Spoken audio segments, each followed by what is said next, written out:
Dear students, आज आम Odisha plus two board plus two first year poem stopping by woods on a snowy evening poem टी पढ़ा जाऊे।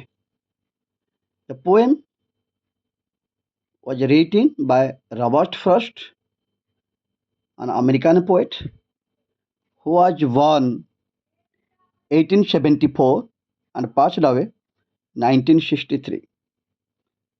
चलो आम poem T line by line पढ़ा चेष्टा करवा। लेट डिस्कस द टाइटल और the name of the poem. Stopping by woods on A snowy evening. Stopping अटकी जावा, रहिबा, bye ores निकटरे बा पाखरे, ऑन ए स्नोई इवनिंग बर्फपात होउथिबा एक संध्या समय रे। ताले आमे टाइटल टी को गोटे थर प्रकाश करि परिबा। संध्या समय रे बर्फपात होउथिबा एक जंगल रे अटकी जिबा। कविता लेखक रॉबर्ट फ्रॉस्ट। चलो आमे कविता टी को पुणी लाइन बाय लाइन डिस्कशन करने चेष्टा करवा।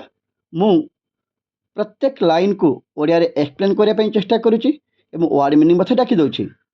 जार आवश्यक लगुच ताको लिखिनि। तथापि जदि कहार किसी डाउट आसूची कमेंट बॉक्स माध्यम तुम तार पचारि पारिबो एवं आवश्यक स्थले मु तार उत्तर निश्चित देबी। चलो आम पोएम टी को लाइन बाय लाइन डिस्कशन करवा। Whose woods these are I think I know. Whose woods कहार ए जंगल गुड़िक। आई थिंक आई नो मु भावुछि मु जानिछि। कवि कहउछन्ति मु भावुछि मु जानिछि कहार ए जंगल गुड़िक। His house is in the village though. His house तार घरटी इज इन द विलेज एई गाँ रे। दो जदिओ जदि आमे ताकू सिंपल करी बुझाउ चेष्टा करिबा। Though his house in the village जदिओ तार घरटी एई गाँ रे, ताले आमे गोटे अर्थरे प्रकाश करि परिबा। कवि कहउछन्ति मु जानिछि एई जंगल गुड़िक कहार, जदिओ तार घरटी पाख गाँ रे। He will not see me stopping here. से मोते देखिबो नाही अटकी जाइथिबार। To watch his woods fill up with snow.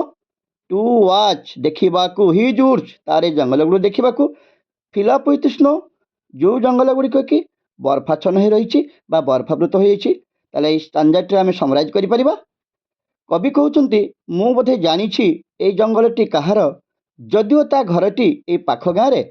मु एठे अटकी जाइछि बोली से मते देखिबो नाही।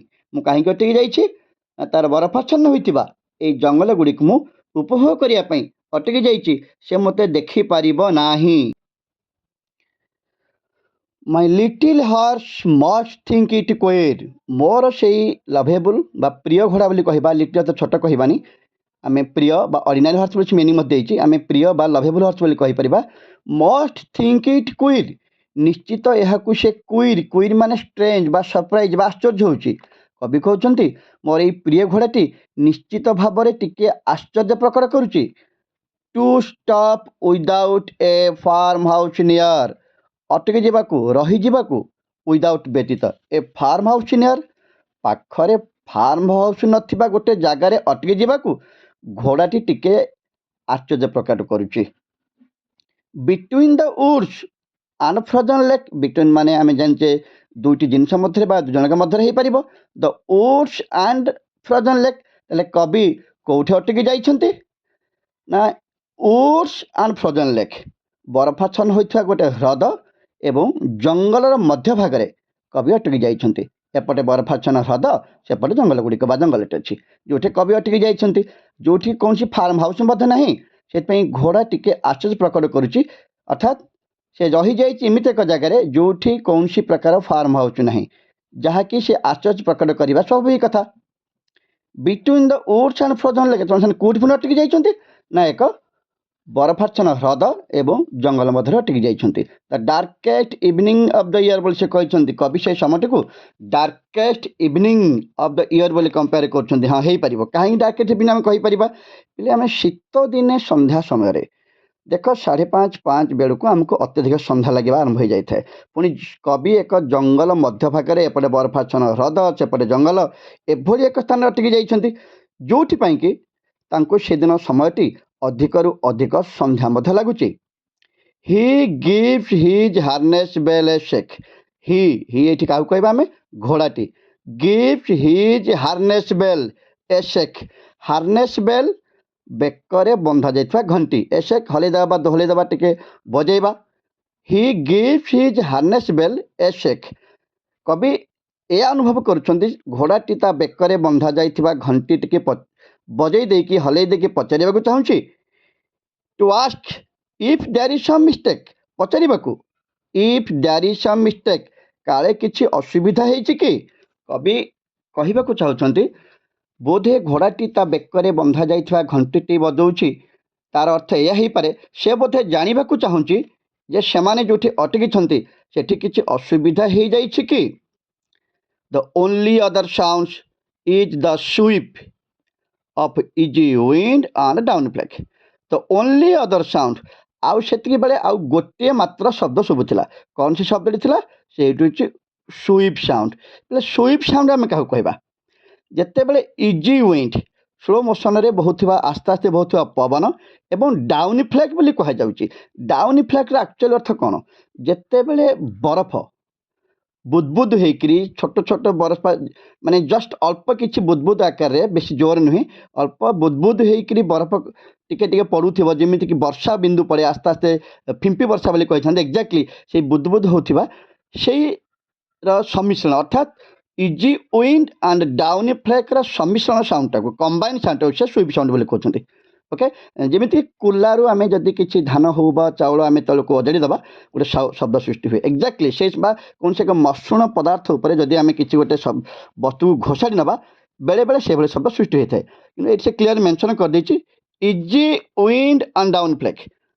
ଇଜି ୱିଣ୍ଡ ଆଉ ଡାଉନ୍ ଫ୍ଲେକ୍ର କମ୍ବିନେସନ୍ ସାଉଣ୍ଡ ହେଲା ସୁଇପ୍ ସାଉଣ୍ଡ। ତା ଅର୍ଥ କବି ସେତେବେଳେ ଆଉ ଗୋଟିଏ ମାତ୍ର ଶବ୍ଦ ଶୁଣିଥିଲେ। କ'ଣ ସେଟା ଥିଲା ନା? ଗୋଟେ ହେଲା ସୁଇପ୍ ସାଉଣ୍ଡ, ଆଉ ଗୋଟେ ହାର୍ନେସ୍ ବେଲ୍ ସାଉଣ୍ଡ। ପ୍ରଶ୍ନ ଆସିବ ତାହେଲେ ସେ କେତୋଟି ସାଉଣ୍ଡ ଜଣେ ଶୁଣିଥିଲେ? ତାହେଲେ ଆମେ କ୍ଲିୟର ହେଇଯିବା ଯେ କବି ସେତେବେଳେ ମାତ୍ର କେତୋଟି ଶବ୍ଦ ଶୁଣିଥିଲେ? ଗୋଟେ ହେଲା ସୁଇପ୍ ସାଉଣ୍ଡ, ଆଉ ଗୋଟେ ହେଲା ହାର୍ନେସ୍ ବେଲ୍ ସାଉଣ୍ଡ। ତ Woods R lovely dark and deep. ଜଙ୍ଗଲ ଗୁଡ଼ିକ ତ ବହୁତ ସୁନ୍ଦର ଲାଗୁଛି, ଯେଉଁଥିପାଇଁ କି କବି ସେଦିନ ସନ୍ଧ୍ୟା ସମୟରେ ମଧ୍ୟ, ବରଫପାତ ହେଉଥିବା ଏକ ସନ୍ଧ୍ୟା ସମୟରେ ମଧ୍ୟ କବି ଜଙ୍ଗଲ ମଧ୍ୟରେ ଅଟକି ଯାଇଛନ୍ତି। ଡାର୍କ ବି, ଡିପ୍ ମଧ୍ୟ। ଜଙ୍ଗଲ ଗୁଡ଼ିକ ଘଞ୍ଚ ବି ଲାଗୁଛି ଆଉ ଅନ୍ଧାର ମଧ୍ୟ ଲାଗୁଛି, ଯେହେତୁ ସନ୍ଧ୍ୟା ସମୟ, ବରଫାବୃତ ହେଉଛି, ସାଧାରଣ କଥା। କିନ୍ତୁ ଜଙ୍ଗଲର ସୌନ୍ଦର୍ଯ୍ୟ କବିଙ୍କୁ ଏତେ ଭଲ ଲାଗିଛି, ସେ ସେହି ସନ୍ଧ୍ୟା ସମୟରେ ମଧ୍ୟ ଏପଟେ ଫ୍ରୋଜନ୍ ଲେକ୍ ଏବଂ ଜଙ୍ଗଲ ମଧ୍ୟରେ ସେ ଅଟକି ଯାଇଛନ୍ତି। କାରଣ ତାଙ୍କର ବ୍ୟୁଟି ଅଫ୍ ନେଚର ତାଙ୍କୁ ଏତେ ଟେମ୍ପ୍ଟ କରୁଛି, ଏତେ ଆଗ୍ରହ ପ୍ରକାଶ, ଏତେ ଆକର୍ଷିତ କରିଛି, ସେ ଜାଗା ଛାଡ଼ି ସେ ଆସିବାକୁ ଚାହୁଁନାହାନ୍ତି। କିନ୍ତୁ but I have promises to keep, କିନ୍ତୁ କବି ପ୍ରମିଜ୍ କରିଛନ୍ତି। ଟୁ କିପ୍, ତାଙ୍କୁ ରଖିବାକୁ ପଡ଼ିବ ତ ଯେମିତି ହେଲେ, ଯେହେତୁ ସେ ପ୍ରତିଜ୍ଞା କରିଛନ୍ତି ତାଙ୍କୁ ରଖିବାକୁ ପଡ଼ିବ, ତାଙ୍କୁ ଯିବାକୁ ପଡ଼ିବ। And miles to go before I sleep, and miles to go before I sleep. ସେ ବାରମ୍ବାର ରିପିଟ୍ କରୁଛନ୍ତି ଲାଇନ୍ଟିକୁ, miles to go before I sleep, miles to go before I sleep. I sleep, ଶୋଇପଡ଼ିବା ପୂର୍ବରୁ, ହେଇପାରେ ଅଧିକ ରାତି ହେଇଯିବା ପୂର୍ବରୁ ମୋତେ ମାଇଲ ମାଇଲ ରାସ୍ତା ଅତିକ୍ରମ କରିବାକୁ ପଡ଼ିବ। ସେଥିପାଇଁ ଜଙ୍ଗଲର ସୌନ୍ଦର୍ଯ୍ୟ ଯେତେ ଆକର୍ଷଣ କଲେ ମଧ୍ୟ ସେ କରିଥିବା ପ୍ରମିଜ୍ ପାଇଁ ତାଙ୍କୁ ଫେରିଯିବାକୁ ପଡ଼ିବ। ମେ ବି ଘରକୁ ବି ହେଇପାରେ, ବୋଲେ ଆର୍ ମଧ୍ୟ ଅଦର ମିନିଂ ଯଦି ଆମେ ବାହାର କରିପାରିବା, ସ୍ଲିପ୍କୁ ଯଦି ଆମେ ଡେଥ୍ ସେନ୍ସରେ ବ୍ୟବହାର କରିବା, ହେଇପାରେ ଆମେ ପ୍ରତ୍ୟେକ ମଣିଷ ନିଜର ଶେଷ ଅନ୍ତିମ ଗନ୍ତବ୍ୟସ୍ଥଳରେ ପହଞ୍ଚିବା ପୂର୍ବରୁ ସମସ୍ତେ ନିଜ ନିଜର କର୍ତ୍ତବ୍ୟ କରିବାକୁ ପଡ଼ିବ। ସେଥିରୁ ଶେଷରେ ଆଉ ଥରେ ବୁଝେଇବାକୁ ଚାହୁଁଛି, ଜଙ୍ଗଲଟି ଯଦିଓ ଦେଖିବାକୁ ସୁନ୍ଦର ଥିଲା, ଅନ୍ଧକାର ଥିଲା ଆଉ ଘଞ୍ଚ ବି ରହିଥିଲା, ତଥାପି ଜଙ୍ଗଲ ତାଙ୍କୁ ସୌନ୍ଦର୍ଯ୍ୟ ଆକର୍ଷିତ କରିଥିଲା। ସେଥିପାଇଁ ସେ ଜଙ୍ଗଲରେ ରହିଯିବାକୁ ଚାହୁଁଥିଲେ। କିନ୍ତୁ ଯେହେତୁ ପ୍ରମିଜ୍ କରିଛନ୍ତି, ତାଙ୍କୁ ସବୁ ରଖିବାକୁ ମଧ୍ୟ ପଡ଼ିବ। ସେଥିପାଇଁ ସେ ବାରମ୍ବାର ରିପିଟ୍ କରିଛନ୍ତି ଯେ ମୋତେ ଶୋଇପଡ଼ିବା ପୂର୍ବରୁ, ଅଧିକ ରାତି ହେଇଯିବା ପୂର୍ବରୁ ମାଇଲ ମାଇଲ ରାସ୍ତା ଅତିକ୍ରମ କରିକି ଯିବାର ଅଛି। Thank you students. ଯଦି ତଥାପି କିଛି ଡାଉଟ୍ ରହୁଛି ତୁମେ କମେଣ୍ଟ ମାଧ୍ୟମରେ ଏହା ପଚାରିପାରିବ, ମୁଁ ତାର ଉତ୍ତର ଦେବାକୁ ଚେଷ୍ଟା କରିବି। ଏହି କବିତାଟିକୁ ମଧ୍ୟ ଇଂଲିଶରେ ଡେସ୍କ୍ରାଇବ୍ କରାଯାଇଛି, ଇଂଲିଶ ଟୁ ଇଂଲିଶ ବୁଝିବାକୁ ଚେଷ୍ଟା କରାଯାଇଛି। ଯାହାର ଆବଶ୍ୟକ ହେଉଛି ତାର ଇଂଲିଶ ଭର୍ସନ୍ ଅର୍ଥାତ୍ ଇଂଲିଶ ଡେସ୍କ୍ରିପ୍ସନ୍ଟିକୁ ମଧ୍ୟ ଶୁଣିପାରିବ। Thank you.